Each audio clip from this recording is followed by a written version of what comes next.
बोल कैसे तोहार बरतावे बबुनिया ना।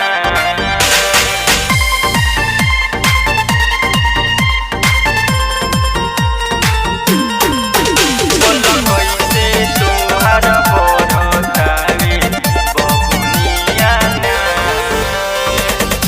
उछला पकहेलू की करी लेना प्यार ए करे जा हई कैसे बढ़ता हो। उछला पकहेलू की करी लेना प्यार सुना बोल कैसे तोहार बढ़तावे बबुनिया ना। बोल कैसे तोहार बढ़तावे बबुनिया ना। Kamlesh recording studio Mohammadpur. बोल कैसे तोहार बरतावे बबुनिया ना। कामना के खातारू गजबे गादरा तारू मांगतानी हम तो काहे खिसिया तारू। कावना के खातारू गजबे गादरा तारू मांगतानी हम तो काहे खिसिया तारू। जब जब पूछी तो करेलू इनकार बोल कैसे तोहार बढ़तावे बबुनिया ना।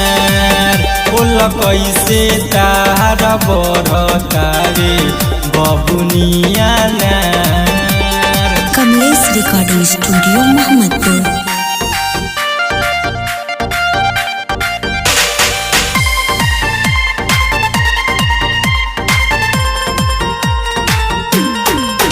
बोल कैसे तोहार बरतावे बबुनिया ना।